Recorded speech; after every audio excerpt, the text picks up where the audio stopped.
เอาเดินทางต่อทุกคนเลยพู้นแหละไปหานางต้นมะไห้พุ่นเนาะต้นมะไห้ง่อยหินนะจักมันสิสุกหรือบ่นะแต่ว่าช่วงที่เฮาขึ้นมารอบก่อนมันกำลังเป็นเนาะแต่ว่ามันก็ได้2 อาทิตย์แล้วแหละแต่ว่ามันสุกส่วนพานทองเพิ่นก็ไปนั่งต้นมะไห้ที่เฮาพอบักทอกใหญ่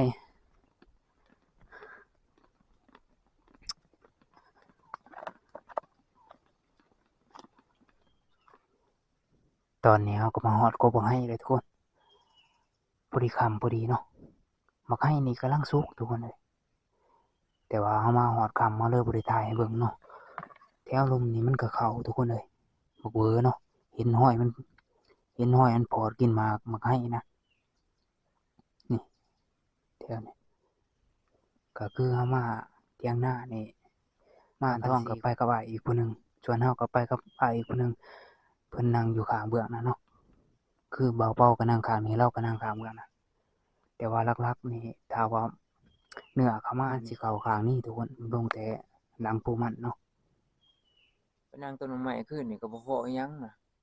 ก็ลงมาแต่คืนนี่พุ่นแหละเพราะว่าอ้ายเพิ่นอยากกินน้ำบ่ลืมถือน้ำไปนำเนาะลงมาหาหลอดไต่ตามาก็บ่มานมีแต่สิกาเกียมหนึ่งเขาทุกคนเลยเพราะว่าทีมงานเฮาก็ยังบ่ทันได้มาพานทองเพิ่นก็ทันได้มานะแต่ว่าอ้ายเพิ่นที่ว่าไปกับเฮาคืนนี่ก็เพิ่นก็ออกไปหาไต่ตาเนาะออกไปหาลัดเช้านะ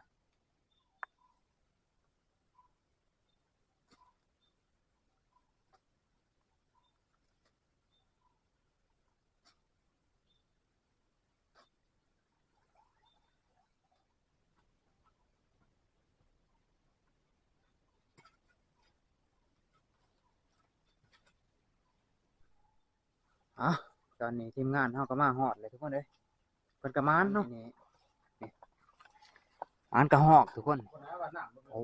ยมีแต่ตัวใหญ่ๆทุกคนเลย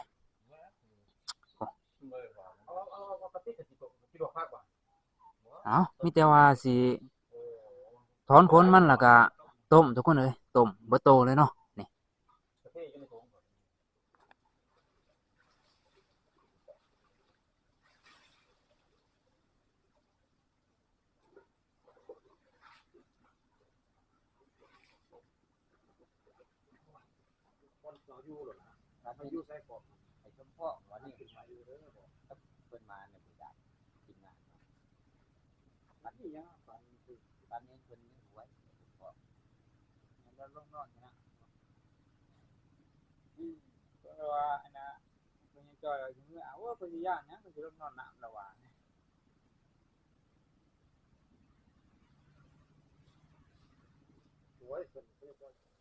เอาต้มเบิดโตโลดต้มทั้งขี้มัน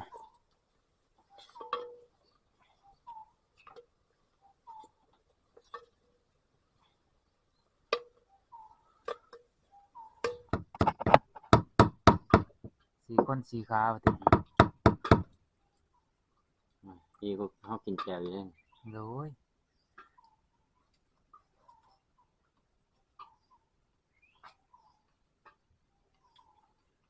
อยากกินต้มบางใหญ่หั่นน่ะเนาะพานทองบ่แซ่บคือวางหน่อย บ่แซ่บบ่ สุดเท่าใดเด้เฮาให้ปล่อยไปบ่คุ้ม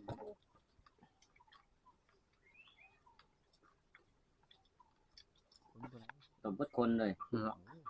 มากินเลยซะกินทุกคนกินทั้งคนโอ้เลยปานนั้นอยู่นั่นกุ้งแน่ละวันเกลือก็เป็นนวดใช่ล่ะโอ้เขาหมูว่าติเขาโอ้เสียแต่น้อยเดียวต้องตื่นมันไปตื่นฮอน มันตื่นฮอน พวกเจ้านี่ก็บ่ยิงเลยว่าแต่เขามาตะเวทนี่ฮอนบ่ยิงกินเลาะแค่นั้นผู้เขียวบ่ได้กินนอนจังนั้นเฮาก็ คือว่าจุดหมายเฮาก็อยากตั้งใจตัวนั้นเนาะอยากต้นมันนะโอ้มันเข้ามาก็มึงกูสิเฮ็ดมึงสุดซอกนี่น่ะจับไว้ในคานี่โอ้ปลาขอบใหญ่เลยนี่จับใส่มันออกเลยแป๊บมันออกยังต้องแซ่บกัน จิ้มแต่คนบ่นอกหนาวเบิดนี่เอ้ยโอ้อ๋อแนวมันอันว่ามักให้บ่ จะใช้น้ำยืน เด้อยู่ในโฟน ติมเนาะติมเบิดนี่ มา บ่ หายน้ำแล้วได้อะ ต้องแสบเลย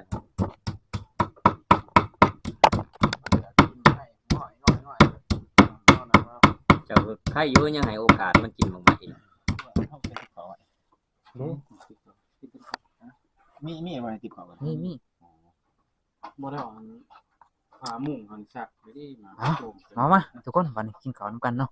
กินลาบเหาะโอ้ยตัวเดียวกะพอดีเต็มถ้วยเลยนะ หมูย่างเนาะ ไปถึงข้าวก็กลัวใส่ข้าวคั่วอีก ปล่อยป้าทำข้าวปล่อยป้ารักป้า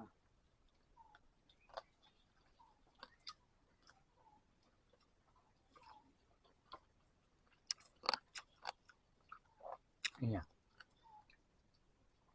หนึ่งนะ โอนแต่ตกน้ำประกาศกันเท้าแต่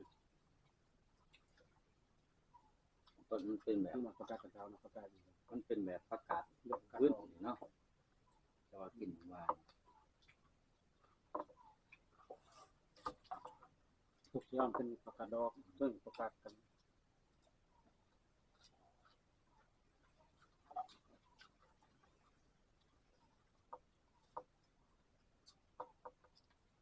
ประกาศขึ้นมาหวานกินกันแซ่บ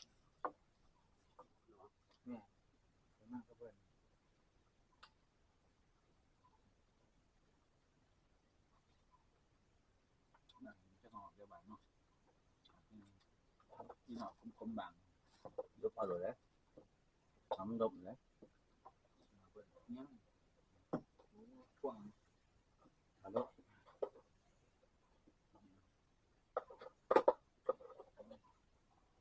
หนักมือดีเนาะ ยกเอาลูกกระดูกมันก็อ่อน เต็มเลยเอาเต็มเลย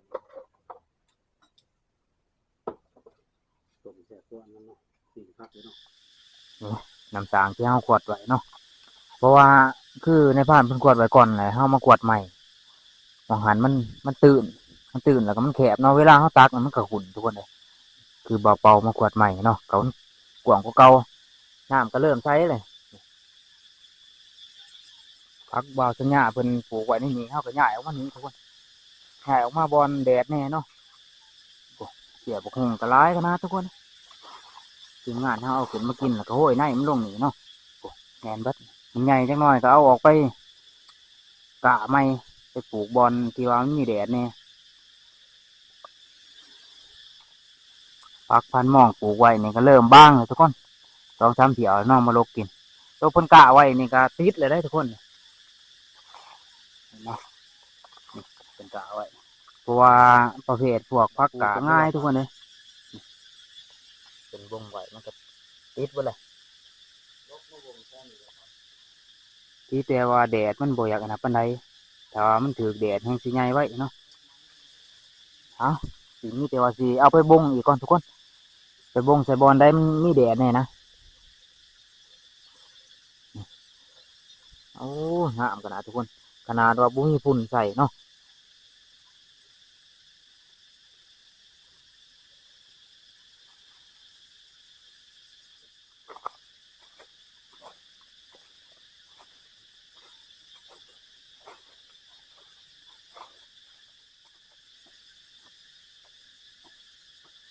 ตั้งยางไปท้องยางมายางไปท้อง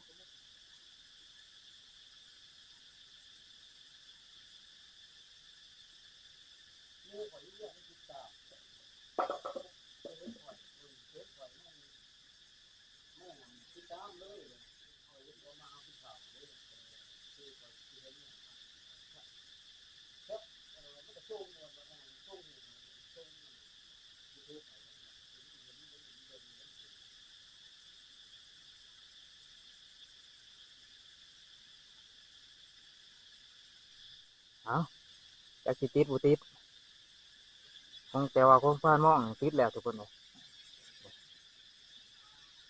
บงแหวงห่างจังหน่อยเนาะ หลังจากกินข้าวกินน้ำแล้วก็สิได้นอนพักผ่อนก็ทุกคนถ้าทีมงานเนาะเพราะว่าทีมงานเฮานี่บ่ทันได้ขึ้นมาแต่เช้หลังจากกินข้าวกินน้ำแล้วก็สิไปเบิ่งต้นมะไห้อีกทุกคนเลยต้นมะไห้ที่ว่าเฮามามื้อแรกๆทุกคนเฮาเห็นห้อยมันเข้าเนาะแต่ว่าบ่ฮู้ว่ามันสิเข้าอีกหรือบ่นะแต่ย่างไปเบิ่งก่อนเนาะถ้าว่ามันเข้านี่บ่าวเป้าก็สิไปนั่งอีกเนาะสิกลับมาเอาอูแล้วก็ไปนั่งทีมงานเฮาก็มาฮอดเลยทุกคนเด้อมาฮอดก็ยังบ่มานอิหยังเนาะเพิ่นก็เพาะอยู่เพาะหมู2-3เทื่อพวกเพิ่นเพาะแต่ก็ทับก็บ่ถือเพราะว่ามันไกลเพิ่นก็ได้แต่ปลากับกระถาง3ตัวนะได้มาเนาะผ่านเฮียงกับบาสัญญากับผู้ไปแกงแก่นร้อนตอนแรกๆนี่ว่าสิไปพักอยู่แกงแก่นร้อนทุกคนเลยแต่ว่าทีมงานก็บ่พร้อมเนาะบางคนก็อยากอยู่นี่บางคนก็อยากไปนะก็เลยตัดสินใจว่าอยู่นี่มื้อเช้าก็จังสิลงมื้อแต่เช้าเนาะไปตอนนี้ก็มาฮอดด่านยุ่นทุกคนเลยโอ้ไกลอีหลีทุกคนบ่แม่นว่าเว้าเนาะเพื่อสิฮอดแต่ทับมานี่ก็2 กิโลกว่าๆนะจากนี้ไปก็ใกล้เติบทุกคนเพื่อสิฮอดเนาะ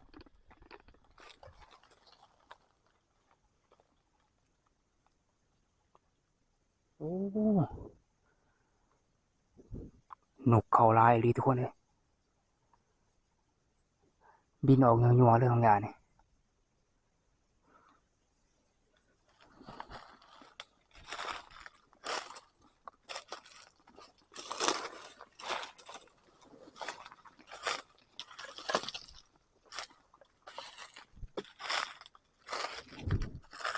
อีหยังเด้เขียนี่ใส่ไก่ทุกคนเลยโลนร้ายขนาดนี้บัดนี้ส่วงเข้ามาวันหนึ่งนี่อะยังบ่ทันโลนเนาะ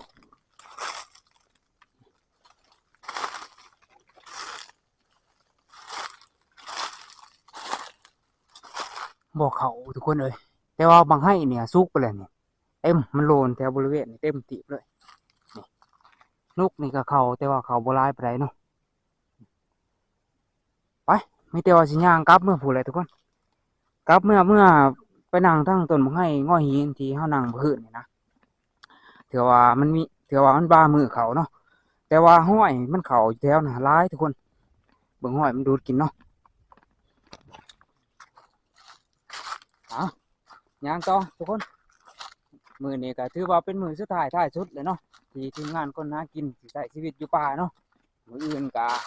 สิลงแต่เช้านะทีมงานเฮาก็แยกย้ายกันไปเบิดแหละตอนแรกๆนี่เบาๆว่าสิไปนั่งอยู่บอนทางหมิ่นทางหอนเนาะแต่ว่าปานทองกับทีมงานพวกอ้ายก็ไปนั่งในต้นมะไห้นั่งในต้นมะไห้มันไกลกันหลายก็เลยบ่ได้ไปเนาะย่านมันรบกวนเพิ่นเพราะว่ามื้อคืนนี่ก็หมูมันเข้าเนาะหมูกับตัวหอนนะมันเข้ามาบ้านนี้ก็เลยไปครับพันหม้อเพิ่นว่าสิพาไปนั่งแถวห้องเพราะว่ามันลงเล่นหลายช่วงนี้ก็อากาศร้อนแน่ทุกคนเลยเพิ่นก็สิอยู่ประมาณ4-5 โมง5 โมงแรงเพิ่นก็สิลงมาเนาะกลับมาทางนี้อีกทุกคนเลยกลับมาทางต้นบ่ให้ง้อยหินเนาะแรกๆหาก็ว่าไปกลับพันหม้อบ้านนี้เบาเป่าลืมหัวไผ่เนาะก็เลยกลับมาทางนี้จักก็สิได้ทับบ่จักทุกคนเลยทีมงานเฮาก็แยกย้ายกันเบิดเลยทุกคนไปทางไอ้นาเบาเฮียงก็ไปทางพุ่นแหละทางดงบ่อื้อไปหาลองเหือเนาะส่วนพานทองก็เพิ่นก็พาอ้ายไปนั่งจักนี่แหละแถวต้นไม้ที่เฮาพ่อมื้อแรกๆนั่นแหละเพราะมันเป็นคืนสุดท้ายเลยปกตินี่คืนสุดท้ายนี่อยากเอาแน่เลยทุกคนอยากมานแน่เนาะเอามีแต่ว่าไปลุ้นเบิ่งน้ำกันอีกเทื่อนึงทุกคนตอนนี้ก็มาเอาต้นบังไห้เลยทุกคนมานั่งพกเบิ่งนกเป่าเนาะตอนนี้ก็มานเลยทุกคนมานนกเป่าเนาะกับนกคอนโดตัวหนึ่งทุกคนเลย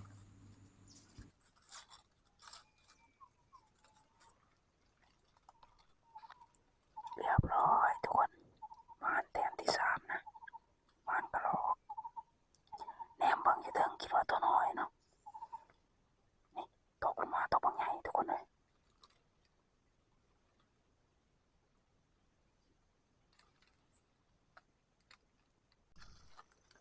มานอีกแล้วทุกคน แต้มที่4เนาะโอ้ยังเป็นอยู่ตัวนี้แต้มที่4ทุกคนเลยลูกเป่านะตอนนี้ก็มาน4แต้มทุกคนเลยมานนกกระโดกตัวหนึ่งแล้วก็นกเป่า2ตัวเนาะแล้วก็กระรอกตัวหนึ่งทุกคนเลยตอนแรกๆเพิ่นเข้ามาแนมเบิ่งอยู่เทิงต้นไม้ตัวน้อยๆหนึ่งทุกคนเลยพอตกลงมากระลางแล้วก็ตัวบักใหญ่เนาะจนว่าอยากซ้ำแขนพุ่นแหละทุกคนย่างลงไปลุมพุ่นแหละทุกคนแรกๆนี่ว่าสินั่งอยู่ต้นมะไห้เนาะเพราะว่าบ้านนี้เฮานั่งพกนกกินมะไห้นะอย่างนั้นบ่เข้าเนาะมันค่ำเลยมีแต่ว่าสิลงไปเบิ่งทางฮ้อนอยู่ลุมพุ่นแหละนั่งพกอยู่ทางฮ้อนประมาณ4 ทุ่ม5 ทุ่มกันว่ามันบ่เป็นหยังก็แม่นว่าลงมือทับเอาเนาะตอนแรกว่าสิลงนั่งอยู่ทางหมิ่นทางฮ้อนนะทุกคนป่านนี้มาพ้อต้นบักผับเนาะมีแต่ว่าสิหานั่งแทนนี่แหละทุกคนฟังเบิ่งสถานการณ์มันเนาะพุ่นแหละแจ้งจังสิลงบัดนี้แต่ว่ากระรอกมันเข้าก็สิยิงกระรอกเลยยามมื้อเช้า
บักหลังน้ำน้อยเข้ามาทุกคนแต่ว่ามันเข้ามาบ่เน่าเนาะ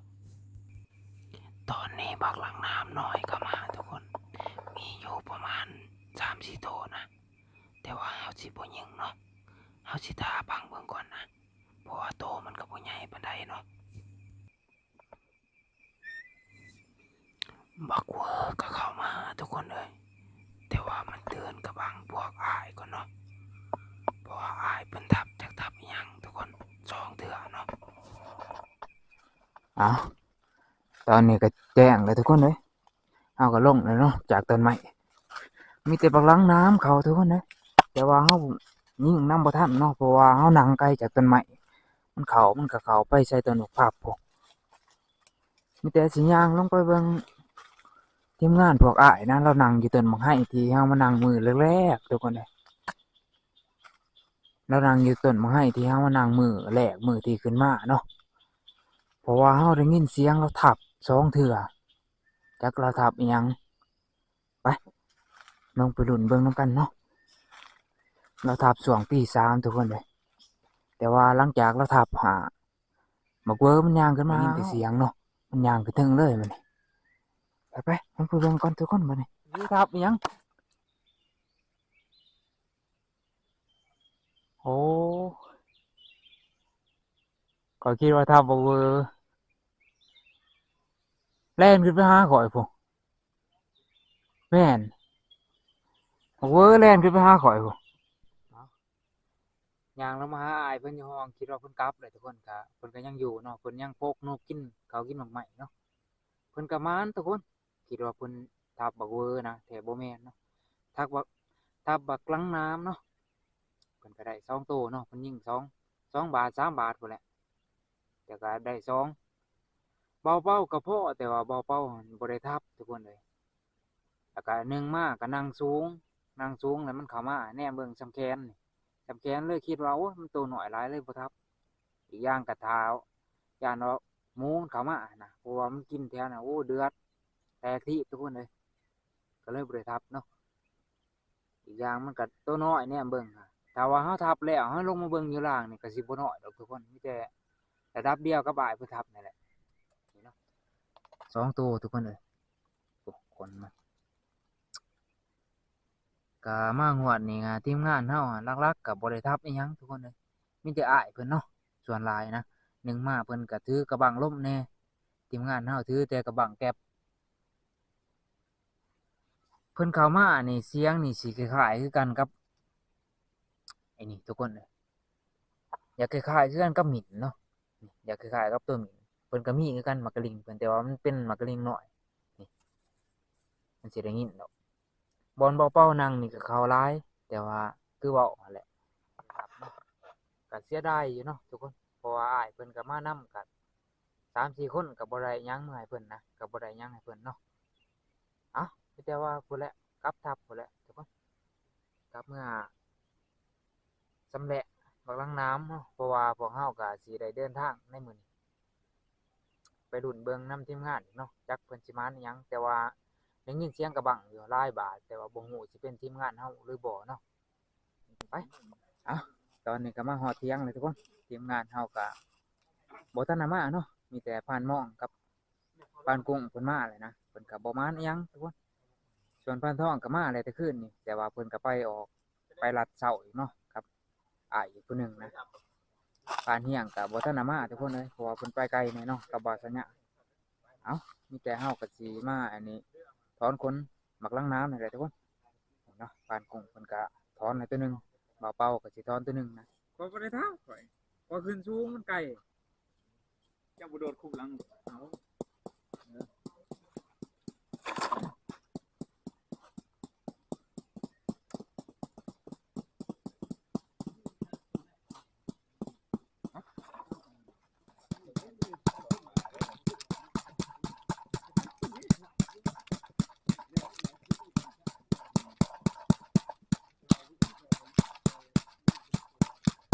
คนมันนี่หลายๆคอมเมนต์ก็ส่งมาบอกว่าให้ต้มน้ำลวกเอาเพิ่นว่ามันสิออกง่ายแต่ว่าบ่าวเป่าก็บ่เคยจักเทื่อทุกคนเอ้ยจักก็ว่าสิง่ายคือเพิ่นว่าก็บ่ฮู้เนาะได้มายามใดก็มีแต่ว่าเอามีดนี่ตีออกเนาะพู้นแหละเที่ยวหน้าพู้นแหละทุกคนจังสิลองเบิ่งเนาะ เอาแต่ใส่เอาแต่โคนใส่มันกระทิมเด้อบ่มัน10 กรัมเอาแต่พูนฮ้อนหั่นไว้แนวนั้นไว้โอ้พูนฮ้อนนี่เอาไว้เด้อเนาะเอาไว้เบิดพวกเนาะ โอ้อ้ายเพิ่นเฮ็ดคักอีหลีทุกคนเอ้ยจนขาวอ่อนๆเลยเนาะ บ่ไหวดอกบ่ไหวดอก หม้อนี่เนาะ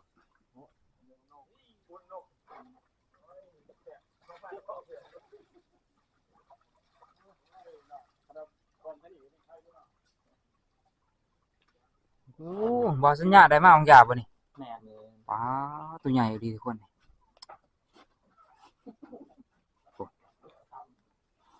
มันขาดว่าประมาณอยู่บ่มันขาดถ้าพอคือเดียว พอดี6โต7โตทุกคนเอ้ยรวมแล้วเนาะก็บ่สัญญาเพิ่นได้มาเพิ่มอีกโอ้โคบกันสนั่นเลยนี่หม้อนี้ได้ใหญ่เอ้าตอนนี้ทีมงานเฮาก็มาครบเบิดเลยทุกคนมีแต่ว่าสิกาเกียมกินข้าวแล้วก็เดินทางกลับบ้านเนาะกับข้าวเฮาก็ต้มปลาเบาเฮียงเพิ่นยิงมาแต่สินวนพุ่นแหละ แล้วมาต้มมา หลังจากกินข้าวกินน้ำแล้วก็มีแต่สิกาเกียมเครื่องของทุกคนเดินทางกลับบ้านเนาะนี่ก็คือยอดรวมที่เฮาได้มาขึ้นมาผู้4คืน5คืนทุกคนเอ้ยก็ได้ปลาก็บ่หลายปานใดแล้วก็พวกกระรอกแน่ทุกคนนี่กระรอกก็นึ่งไว้กับนกนะซึ่งตัวอย่างแห้งแน่ตัวนี้ก็สิเป็นบักลังน้ำหน่อยเนาะที่อ้ายเพิ่นทับเมื่อคืนได้2ตัวทุกคนเดินทางกลับกันทุกคนบัดนี้ก็ถือว่ามาใช้ชีวิตอยู่ป่านี่ก็5คืน6มื้อเนาะเพราะว่าเฮาลงไปใช้ชีวิตอยู่ลำเส้นวนก็3คืนทุกคนเลยแล้วก็กลับขึ้นมาใช้ชีวิตอยู่เถียงนาเฮานี่2คืนเนาะก็บ่มานอิหยังทุกคนคือทุกคนเน้นนั่นแหละมานแต่บักลังน้ำกับพวกกระหอกเนาะแล้วก็นกจักสิจะได้ทีมงานเฮาก็ถือว่าเต็มที่เบิดทุกคนแต่มันบ่มานเนาะจักสิจะได้บาดมันบ่ได้ก็บ่ได้ทุกคนเลยที่วิดีโอนี่ก็สิปิดไว้เพียงเท่านี้ทุกคนเลยมีแต่ว่าฝากกดติดตามวิดีโอหน้าเนาะก่อนอื่นก็ขอบใจ FC พ่อแม่พี่น้องเบิดทุกผู้ทุกคนเนาะที่เบิ่งคลิป เบาเป่าแล้วก็ทีมงานคนหากินของเฮานี่แต่ต้นจนจบเนาะเอาขอขอบใจหลายๆทุกคนเลย